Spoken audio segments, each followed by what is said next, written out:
Friends, I'm at Burning Man. It's a huge festival with its own rules, laws, traditions, and principles.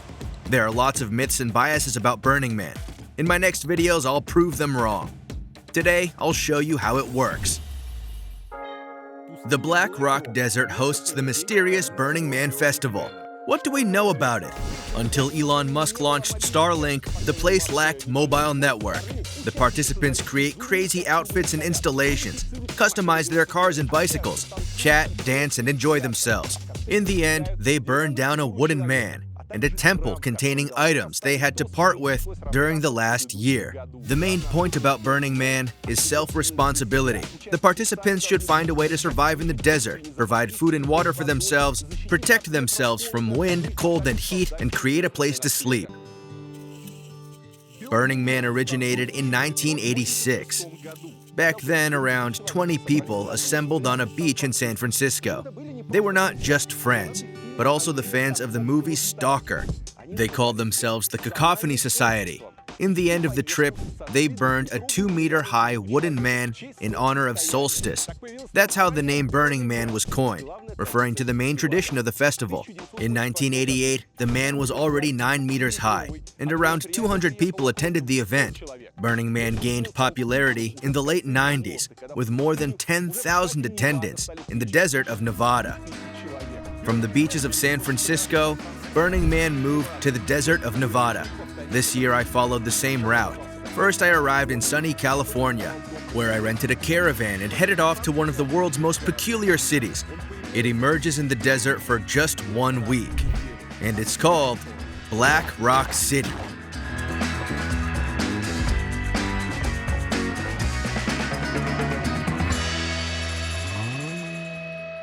I have known about this so-called city for a long time, but I haven't gotten the chance to visit it yet. I'm on my way to it. Alright, let's see, how much gas can my caravan take in? Don't forget to fill up your tank before you go. In America, gas prices can vary at different gas stations. Say, 20 kilometers back, a gallon of the cheapest gas was $6. But here, it's $4.43, around 25% cheaper. By the way, Google Maps show prices at gas stations. You just open the map, choose the cheapest station, and drive over there. It's really convenient. I'm filling up the tank. I'll have to buy gas cans later to fill them up too. It took in 16 gallons already. I guess I'll need 40 or 50 gallons. I paid $200 for gas, for around 42 gallons. On my way to Nevada, I remembered everything I heard about Burning Man. You know, my friends, there are tons of inconsistent myths and biases surrounding the event. Some mention naked desert addicts. Others talk about a utopian dream city. Some even call it a place for rich freaks. As you may know, I'm not keen on gossip. I prefer to check it out myself. Here's a 5-lane dirt road to Black Rock City. Everything looks well planned, with traffic cones between the lanes and pennants along the road. There's a constant traffic jam at the entrance. I hear it can take you a whole day. But they have a Twitter page providing the latest traffic news. They also have a radio station, as there's no internet in Black Rock City. You can turn on the radio to follow the traffic situation.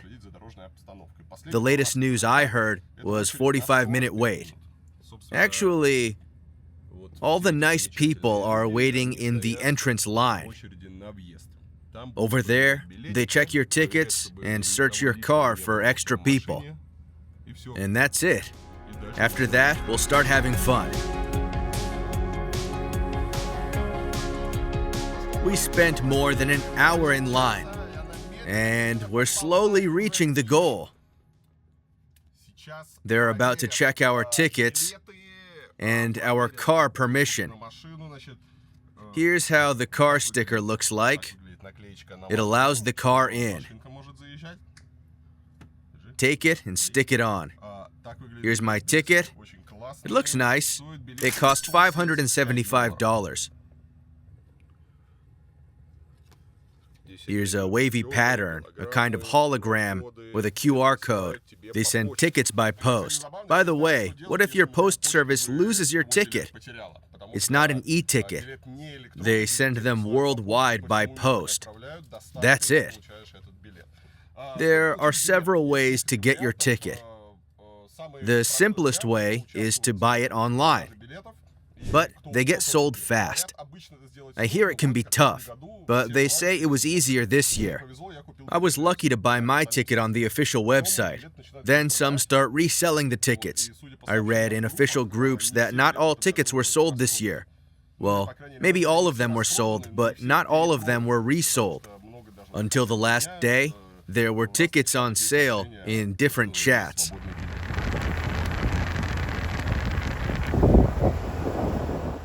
They're making sure there are no extra people hidden in your car. You're looking for somebody who want to enter illegally? Yeah. Okay. That's the main thing.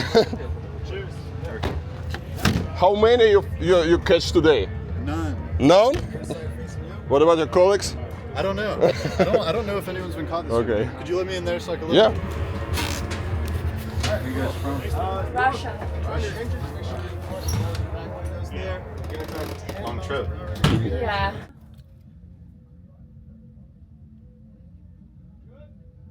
All right, they checked the tickets and the car, made sure there are no trespassers, and they let us in. We're driving to the Playa. The speed limit is 5 miles per hour. You must slowly crawl along and enjoy the splendid sunset. We left all the checkpoints behind and are free to go. I've got food, gas, and torches, my cameras are charged, and my storage is empty. I'm ready to film content for you. I'm sure I don't need a whole week for that. 4 days will be enough. Don't even try to drag me into your so-called fun.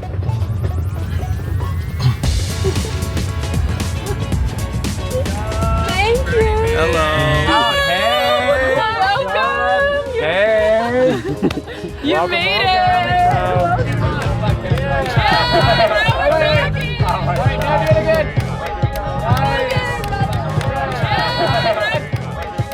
Yeah, amazing. No. Yes. Stop it. You must do that. I said no. At least a rattle. Come on. Say something.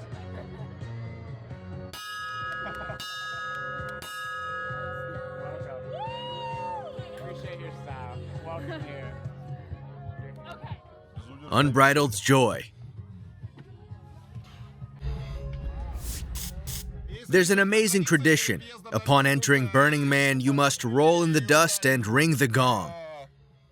I broke the tradition because I'm not ready to roll in the dust yet. My plan is to stay clean. As you may have noticed, I'm skeptical. I'm not into music. I don't give a damn about drugs. And I don't believe in utopias. But what do we know about Burning Man? Let's deal with the gossip surrounding it. The first bias I'm going to prove wrong is as follows. Burning Man is alienated from civilization.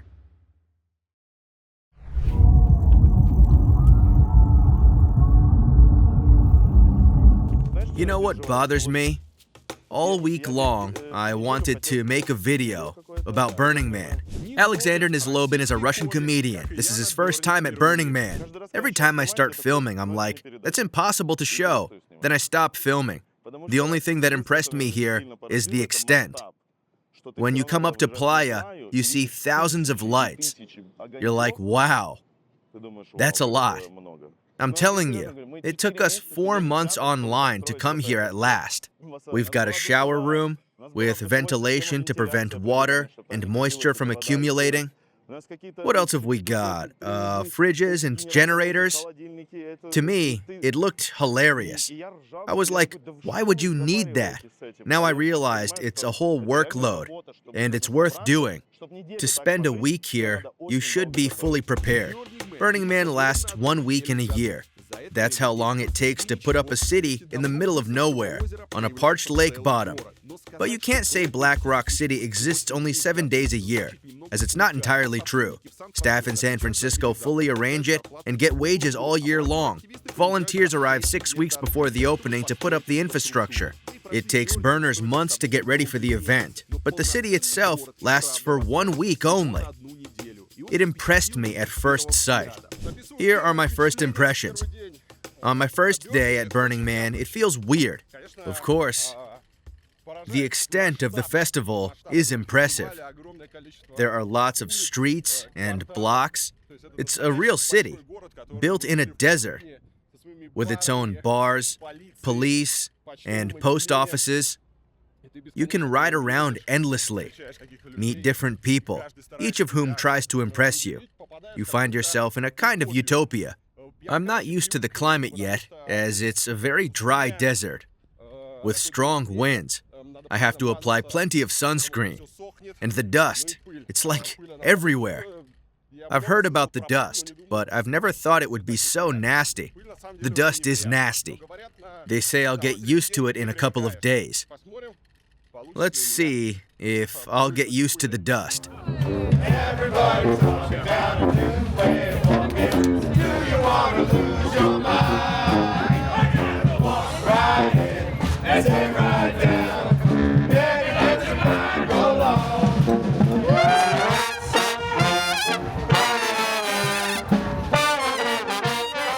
Today, Burning Man, I think, claims to be the third or the fourth largest city in Nevada. Andrew Johnstone, a Burning Man artist. So it's like Las Vegas, Reno, Sparks, and then Black Rock City. We got 3 medical centers, we got 2 fire departments, we've got our own airport with radar and FAA license, and it's a real city for sure. How can a real city emerge for a week in the middle of nowhere? The myth sounds ludicrous to me. Let's see what Black Rock City is. The city looks like a large C from above, or like a pentagon with a circle in the middle. The circle represents the central square, or Playa. In Spanish, it means beach. Ironic, isn't it? There's a man in the middle of it. It's the famous wooden man that gets burned down on the last night. Streets branch off from it. Looks like a clock face, doesn't it? If the streets represented clock hands, they'd tell the time. That's what the authors thought, giving names to the streets. There's 2 o'clock Avenue, 2:30 Avenue, and so on, up to 10 o'clock, as the city circle is unclosed. The branch streets run across circle streets. Each year they're called differently, but always alphabetically. The street nearest to Playa is the only exception, with the constant name, the Esplanade. The rest of the streets go alphabetically. Say the first street after the Esplanade starts with A. Then comes the B Street, the C Street, and so on. All important events take place on the Playa, next to the man and other installations. Residential blocks are not boring either. As bicycle is the main transport in Black Rock City, it's mainly a bike city with lots of repair camps. There is a map on the information boards showing all repair camps, dozens of them. In there, they'll repair your bike for free, in case it needs fixing. They even have a post office. Black Rock City is divided into camps and dwellings. The so-called camps are a sort of residential quarters. Dwellings are for those who arrive by themselves. You can arrive at Burning Man by a regular bus and bring a tiny tent with you. The bus trip from San Francisco takes 11 hours and costs $120 to $200, depending on your luggage. Upon arrival, you can put up your tent in the dwelling area. Some actually do that, but for me, it's a bit too rough. It's freezing cold at night and scorching hot in the daytime. There are more respected and expensive options. The fanciest one is a trailer. Some of them look like 5-star hotels inside. As for camps, they're a Burning Man phenomenon. A camp is a kind of small community where you sleep, eat, and get necessities like power or internet. Camp accommodation costs money. A plain one is a couple $100, but there's no service. Better accommodations can be $1,000 or even $10,000, and there's no limit to the price. In camps, you have to work for the community. Remember, you're not on vacation, you're in a city. There are working shifts, and everyone gets work to do. You'll cook, clean, bring ice, work at the bar, and whatever else. The more you work, the cheaper your accommodation. Some stay after the festival and help camp organizers put away the equipment and pack stuff up. Or they can arrive early and help with the construction. Such help also affects the price for accommodation. We develop it for a whole year.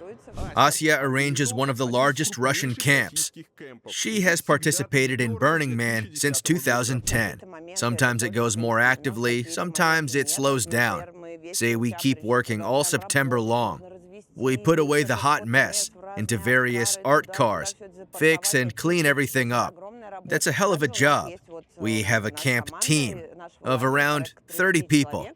Well, there are around 100 in general, but 30 of us arrange everything, from constructing the kitchen and the restrooms, to plumbing, cleaning, arranging the bar, and everything.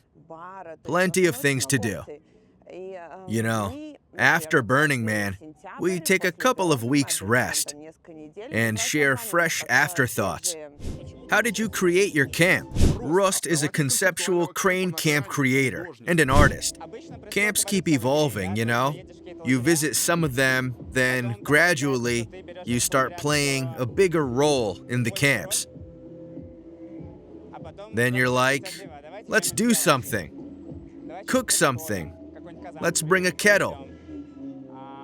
As for us, in 2001, we visited the unofficial festival, Renegade Burn it was, and we patched together a tiny art car, put a light and sound tech on a truck. That was fast and comparably cheap. We had lots of fun, you know? And one morning we were like, come on, let's do something large and fancy.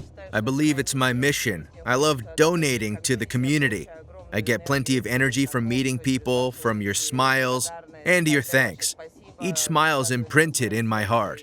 I'm eager to do that every year.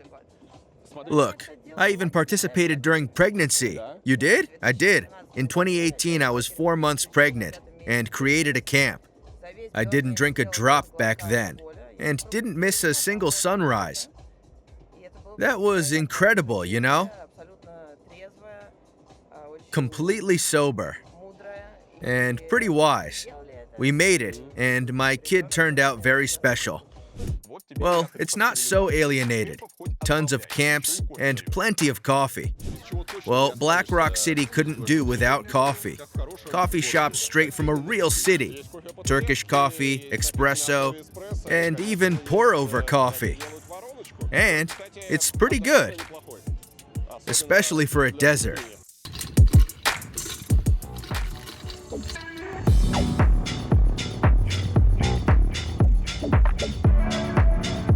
Just like in any big city, there's an airport in Black Rock City. It's not far away, like 5 minutes bike ride, and we're in the splendid airport. As you can see, some people arrive in their own airplanes. That looks awesome. A desert with tons of planes. As the airstrip is unpaved, each plane leaves a trace of dust, and the planes are parked in a dust cloud. It looks fantastic. Well, the giant desert makeshift is well equipped, even too well equipped. With the internet, I think some people are really addicted to it. So I do digital detox. I never bring my phone. It's always out of battery. Other people taking pictures, so this is okay. So I'm not so committed to this, and also I know a lot of people from a friend, an e-bike. I try to make it a little bit like an art car, so I can bring people. You know, I have a bag, it's a freewheeler, and so for that I think it's okay. Yeah, but just speeding always, no, this is not Burning Man. You need to suffer. You know, you need to pedal. You need to go to a tough time. Yeah, but everyone needs to find their way. But some people need a little bit the comfort for the pedaling, and Maybe we need to fight with this. Not we. I mean, organizers. Yeah, I mean, maybe they can't forbid e-bikes or Starlinks in the camps. It's on the list. They're discussing this. To protect atmosphere. Yeah, definitely. So let's see. I'm not too too into the rules, you know. I'm pirate. I give a fuck. In everyday life, you need not only to eat and sleep, but also to wash. It can be a problem in the so-called city. You get dusty and sweaty almost immediately. So you can give up on hygiene and behave like a seasoned burner, not washing for a week and using wet tissues for important spots. I was not ready for the full immersion, so I did my best to find some sort of shower in some of the camps. In some places, they'll pour water on you, but there are places where shower becomes an adventure. As you may see, not everyone can wash at Burning Man. Those guys arranged public shower in the camp. That's how it looks like. I can't film in there, of course. You come in there and see lots of naked people. You get naked too and enter a special room. Music's playing, and you dance along with naked neighbors. Then soap is poured on you, and you wash together. I guess you can wash your neighbors if they don't mind, or they can wash you too. Then you wash the soap off and keep dancing, naked and wet. You come out lively, fresh, and clean. It may sound dubious, I guess, in case you're in San Francisco or in Dubai with bathroom and stuff, but after you spent several days on Playa, it becomes the best experience of the day. Let me ring them out. We decided to give people an opportunity to wash. We have 2,000 gallons of clean water and the same for dirty water.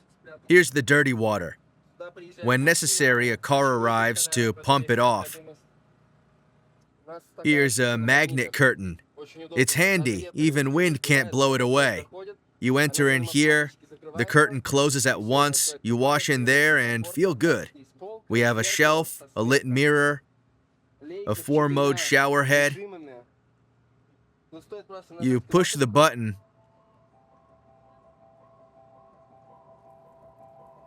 and here's hot water. Amazing. The biggest pleasure was when we turned it on first. Hot water and everything. I was taking a shower and saw the steam. I was afraid the firemen would take it for a fire. I looked at the sky and the stars, felt the hot water, saw the desert and the burning man. It was amazing. Sometimes the amenities go out of service.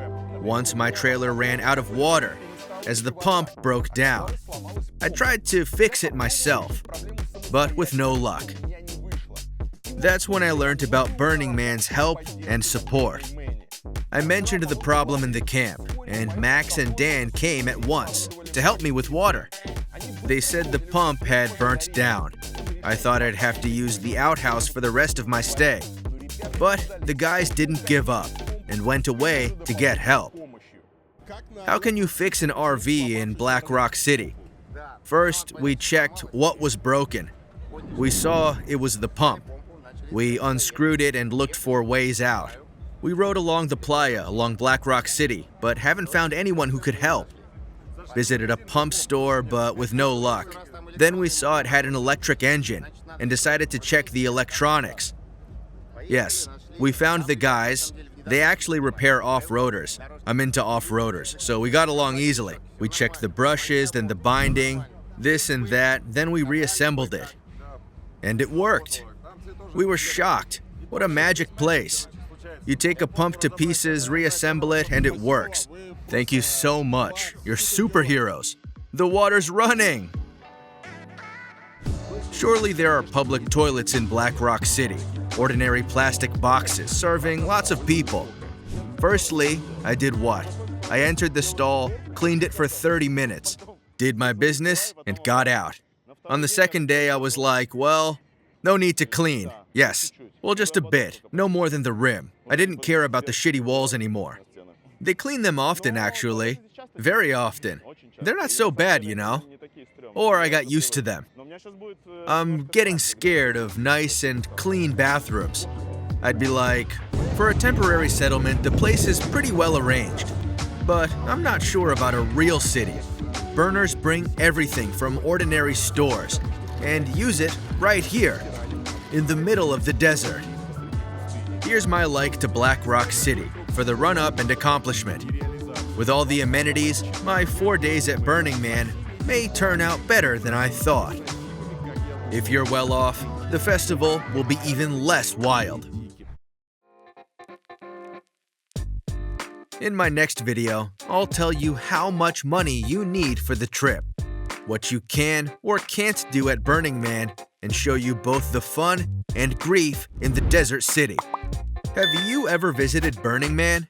Answer in the comments below. Don't forget to hit like, subscribe to the channel, post the video on Reddit, and share it via WhatsApp.